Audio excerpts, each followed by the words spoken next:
Hello and welcome. I'm Scott McAfee with FEMA. We don't have a lot of time to talk about all the neat things we want to talk about, so I'm going to jump right into it. I'm splitting up this conversation with Chris Fawn, the GIO of FEMA, and I'll let him introduce himself when he comes on. So we're going to be talking about what we're calling the FEMA GeoPlatform. I'm going to be talking mostly about our implementation of that for mitigation. And if you can look at the disaster life cycle circle up there, you've got the disaster and the response to the disaster, recovery, mitigation before the next disaster, preparedness, going into the disaster again. So that's the disaster life cycle. I'm going to be coming in with my slides like after disaster around recovery. I'm going to be starting talking about Sandy recovery, and then going around the circle a little bit through recovery and mitigation, and then Chris is going to pick it up from there, talking about some other parts of the circle. But I just wanted to give you a perspective of where we're starting out within that cycle. And really just hitting the high points. There's obviously tons of stuff we're doing, but we only have 20 minutes, so kind of showing you about some of the cool, neat stuff we're doing lately. And I'm looking at it in terms of questions that we're answering with the FEMA GeoPlatform. Data that we're getting in, how has it changed from the data that we had before? What's my base flood elevation if I'm a homeowner or a business and I want to rebuild my structure that's been damaged after the disaster? Where is the hazard in general if I don't have a particular disaster I'm worried about, but I'm worried about the next one or worried about buying flood insurance? Where's the risk reduced? And as legislation changes and our program change, what are the effects of those changes within our programs? And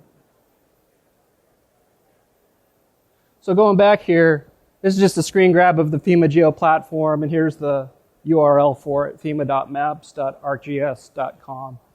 And that's where you can find a lot of the public maps that I'll be talking about. But the first map isn't a public map.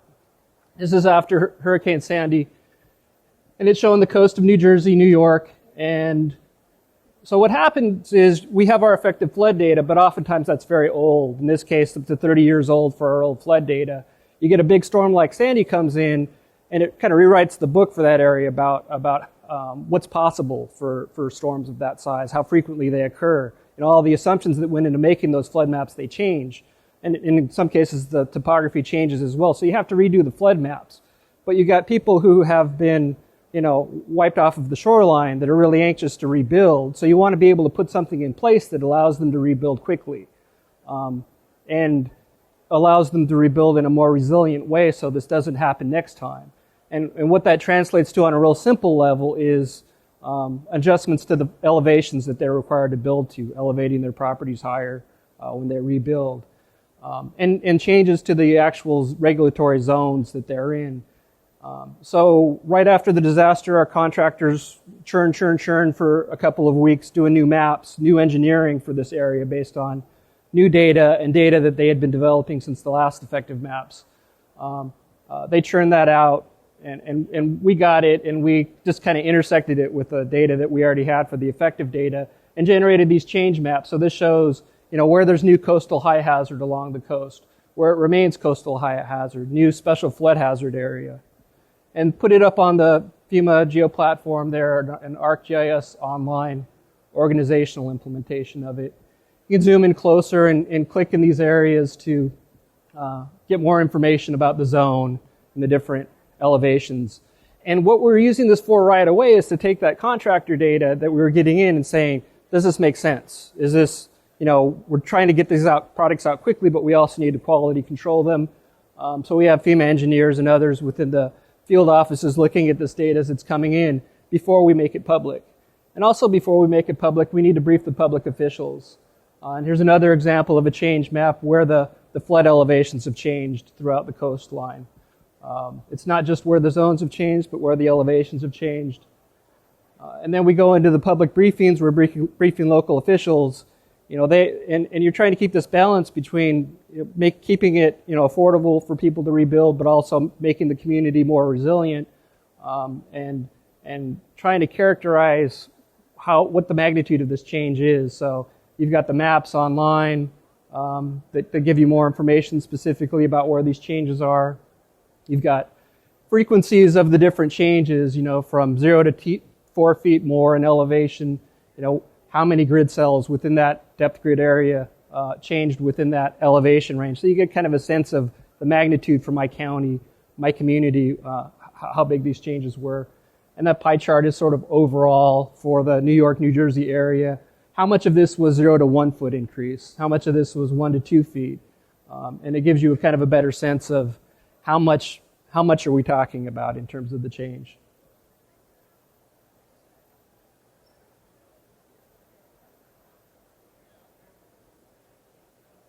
I think, am I going back or forward? I can't really see that. Oh, previous is the second item. All right, you all got a sneak preview. I'm wasting time here. I like arrow buttons on keyboards. I don't like mice, this kind of stuff. All right. So going from Sandy then to from briefing local officials to making this information more public. So the public wants to know, what is my base elevation where I live? And we did that in a couple of ways. We took services that we embedded in a website with lots of other information about what you need to do to prepare for the next disaster and rebuild from the one you just were in. In this case here, we have a map on the GeoPlatform, which has a lot of information from the new advisory maps, what we put on. Since that time, we have other information. We've got preliminary maps for the next phase of maps that are coming out. We've got work maps. But basically, we want people to have the best available information, and that's what this is evolving into, is a place where you don't just have the effective flood information that you need to rate flood insurance, but you have what is the best information at the time for communities to adopt as they're rebuilding. And so that's where we stand with this particular map that's on the GeoPortal.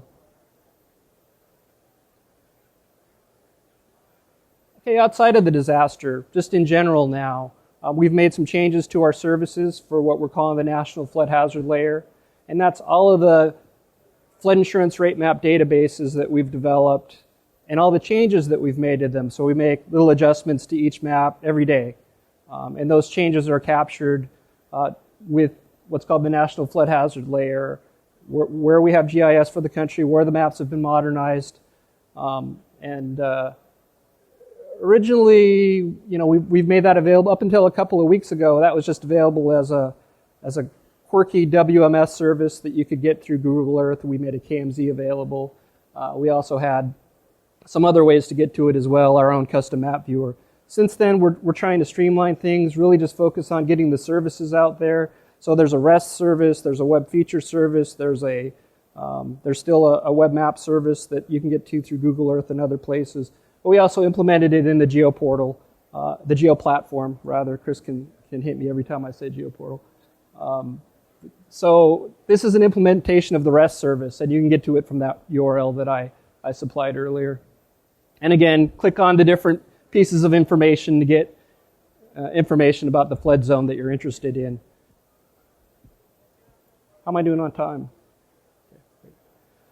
Okay, so that covers great for where we have flood information. What about where we don't have the GIS information? We still have paper maps. We still have these bitmaps that we make available online for you to view and create 8.5 by 11s from the firm scan. There's still a lot of that data like that. So right now we're exploring ways to also make that available through the GeoPlatform. We have the scan of the map or just a bitmap of the map, but we don't have the GIS data. We can make an image service of that, put it up online, and allow you, maybe not overlay it with the base map, because that gets a little confusing, because these maps aren't necessarily geospatially true. They've been rubber sheeted and adjusted to fit in these old map panels. But at least get you in the vicinity when you're looking for your house, at least allow you to use the swipe tool that, is a general native tool out of the box, or at least it used to be, on ArcGIS Online. So you can go back and forth to see what the base data looks like, what the legacy flood map looks like that still happens to be the effective flood map. So it gives you a sense of where the hazard is. And what about where we're reducing that hazard, where we're reducing risk? And here's just one example.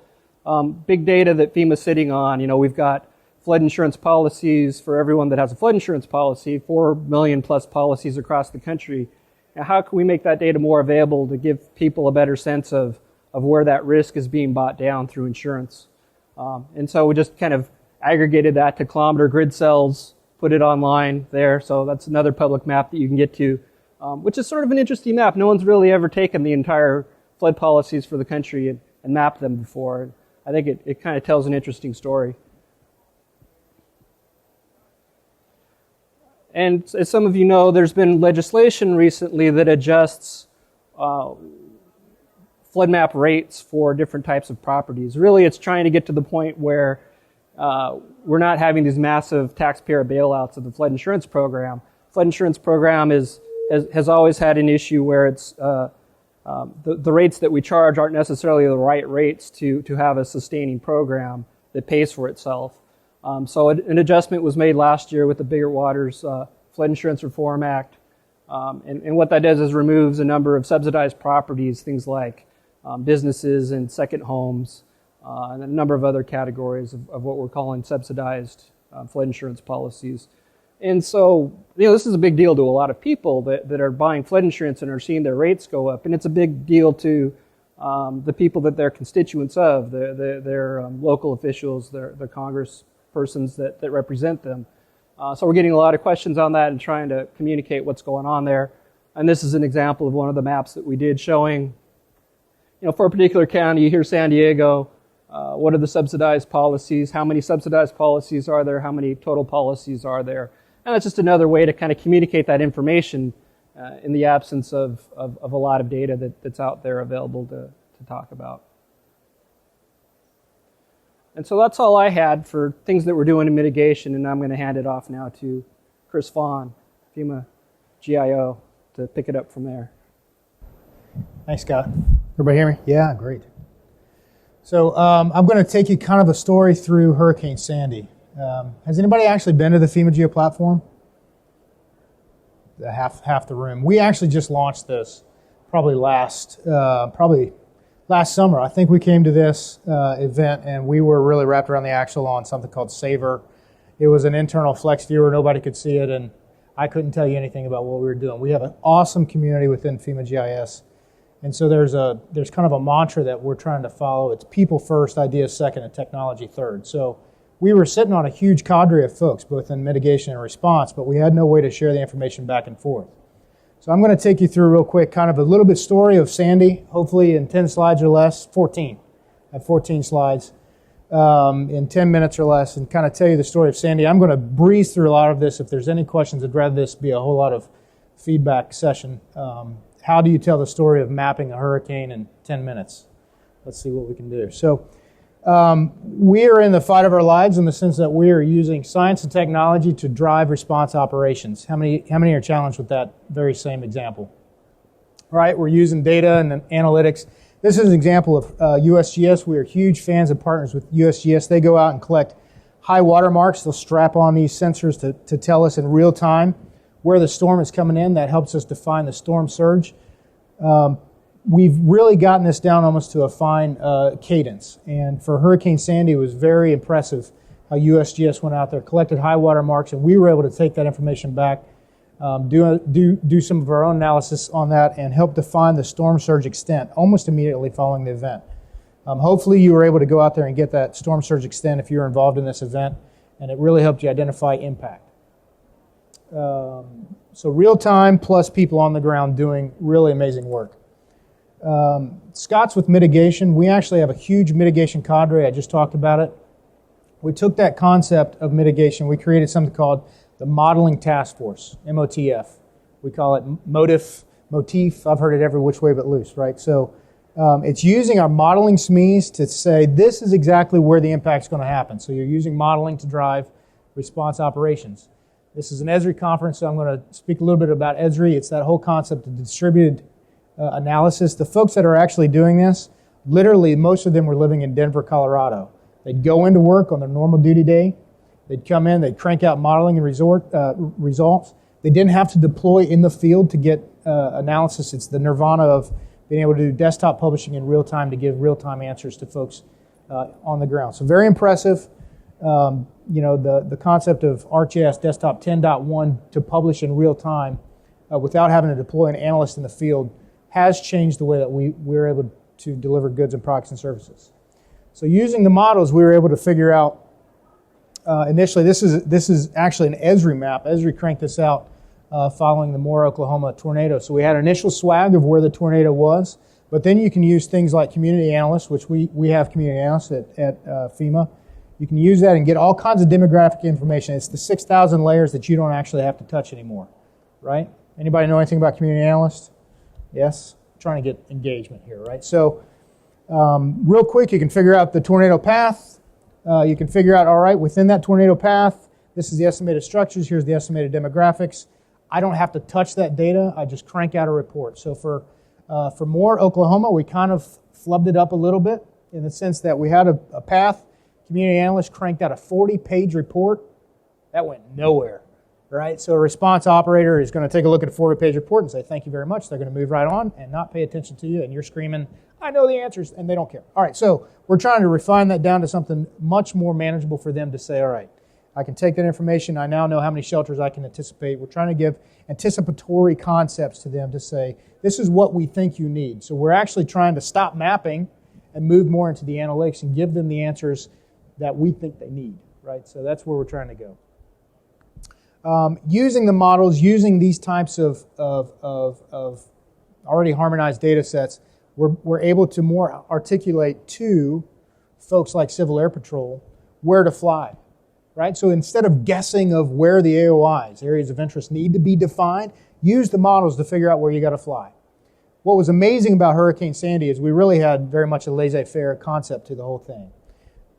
We showed the maps, we showed the pilots where they needed to fly. They're the ones flying the planes, right? They're the ones involved in the response. I'm in Washington, D.C., 500 miles removed from the situation. This was probably the largest Civil Air Patrol operation that was ever flown. They collected over 150,000 geotagged photos. FEMA hosted each one of those photos publicly. It was amazing. Anybody use the Civil Air Patrol photos? All 10 of you. All right, we want all of you to use the Civil Air Patrol photos. It's amazing. They flew over 696 sorties, 21 different wings, 1,400, it was amazing, 1,400 hours. It was great. Pretty cool. In real time, as they're taking not real time, they're taking the photos, they're uploading it up to a platform. We really streamlined the way that they were uploading the photos, and it really helped us paint that initial picture of what was going on. All right? For Moore, Oklahoma, we tweaked that just a little, ever so slightly. Planes can't fly when the winds are above a certain knots. So they're sitting on entire ground teams. And I'm screaming, take the cameras out of the planes and go up and down the streets and click, click, click, click, click, click. So they did that for Moore, Oklahoma. They went and they collected hundreds and hundreds of photos, house by house. Click, click, click, click, click, click, click, click. So that gave us ground photos as well as aerial photos, plus satellite photos and aerial imagery photos. That really helps us really paint the picture immediately following an event. This is an example from the GeoPlatform that we did for Moore, Oklahoma. This is just an example. It's out there publicly available right now. That's the airborne imagery. I'm going to talk about that here in a second. Layer it all together. You've got a much better perspective of what's going on at the house level. Now, what that does for us, and I'm skipping ahead. I'm not going to skip ahead. I'm going to stick to the script. This is a new contract that DHS just let for airborne imagery. So we flew this from Moore, Oklahoma. This is just a zoomed out shot, but you can see the path of the tornado, I believe. Anybody here familiar with this imagery? I'm going to say that this is probably, I'm not going to say. It's really good imagery. Just go on there and see for yourself. You can zoom right up and you can see the clarity of the event itself. You can zoom very quickly into that. But it's out there. It's publicly available. Anybody can access it. We're providing it out as REST services. You can suck it into your own viewer, and that's actually the intent of what we want you to do. Take the information and the data and the products that we have, integrate it into your own systems, and run with it. This is just a screenshot overview. This is the before imagery of Sandy, and then this is the after, same area, right? So before and after. So we've done a huge work on identifying the protocols and the methodologies to do house-by-house assessments. For Hurricane Sandy, we did 147,000 house-by-house assessments. They're all out there. They're publicly available. They're harmonized. There's a methodology behind the madness. So the same assessment that was done in Delaware is the same assessment that's done in Connecticut. Can you imagine? It's the nirvana that we've been really working very hard on for a long time to try to figure out how to streamline that process. A lot of this was done in a combination of factors from the USGS storm surge sensor models, the CAP imagery that we're taking, the NOAA imagery. I can't say enough about NOAA imagery. That team does a phenomenal job every time they go out the door. But we're really trying to get the data and services out to the hands of the users so they can use it in their operations. This is a crowdsourcing effort that spun out of really out the door. It was Hurricane Isaac, which was a couple months before Hurricane Sandy. But essentially, they took 35,000 photos, and they had over 6,000 volunteers going through each one of the CAP photos and rating them on a very simple scale: red, yellow, green, light, medium, heavy. And it just was a way for 6,000 volunteers to rate damage on 35,000 photos. At the end of the day, it showed a very simple overview of where damage was. I believe this is actually Moore, Oklahoma. It is. This is Moore, Oklahoma. This is the crowd. I'm not endorsing it. I'm just telling you that things like this are available. They do exist. It's not fake. I don't know what the word. I was going to say the boogeyman, but he does exist, right? So Santa does exist. So this is just an example. They did this for Sandy. It covered the entire coast. But for us, we actually needed a whole lot more granularity in our assessments. This is Moore, Oklahoma. Once again, we did the same thing for Hurricane Sandy. We have done this for about a period of 2 years now, where we're doing house-by-house assessments very rapidly. These assessments were probably wrapped up and completed within the first day or two. Probably by day 2 for sure we're done, right? So we did over 4,000 affected homes, and there's varying degrees within there of X number were destroyed, X number were major, X number were minor, and a vast majority are affected. Everybody tracking? Am I getting through this in 10 minutes or less? All right, so it's all publicly available. This is new. This is a concept that I'm really excited about. We haven't launched this. I'm just going to tell you about it just because I'm excited about it. You can go in there in U.S. National Grid Squares. You can take all the information that I just talked about. You can run, it's a back-end process on the back end, and it cranks out a map book at a U.S. National Grid Square. Right? This was primarily developed for urban search and rescue, but we found, or I believe, that this has multiple applications for all of our first responders. We have thousands of people that go out on the field. So can you imagine the pertinent information and layers that I just talked to you about in a customized form, and they're going out there and being able to collect that information and provide it back. So it's just a way for us to be able to kind of send out field teams in a very specific manner and triage where we send teams, right? This is the mobile collector app.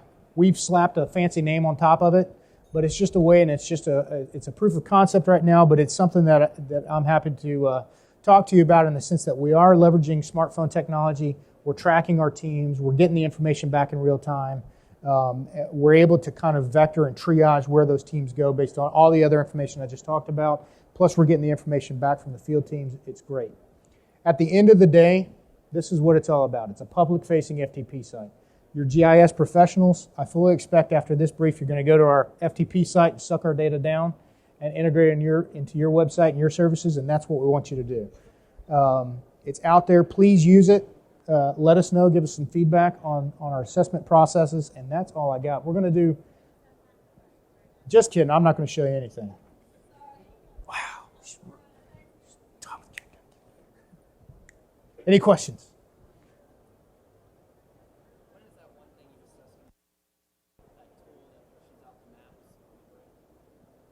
Very soon, Chris. I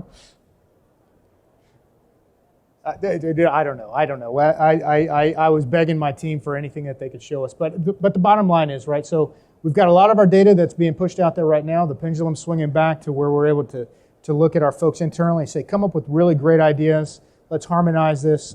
We've kind of got our cadence down now. So let's come up with slicker ways to deliver out product, services, and tools and data. And that's what I'm excited about. We've got rock stars that are coming up with great ideas. So just wait till next year when I give this brief. It's going to rock. Yes, sir.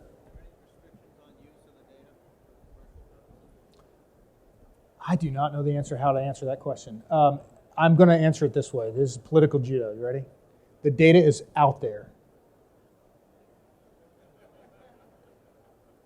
I can tell you that we have worked with various other companies, right? So for example, our intent is to get as much data out there for people to take it and run with it, right? So I know that media sources have picked up on it. They've done really great work with it. There have been major companies that have taken our data and put it into their maps. And so for us, how I view that is amplification, right? We're sitting on a wealth of information and knowledge, but if we can't figure out a way to amplify that information, it does no good to the first responder on the ground. They're probably not going to go to the FEMA GeoPortal. They're going to go to some platform. I even screwed that up, right? So we're trying to get the data and information out there to as many people as we can. Thank you very much for your time.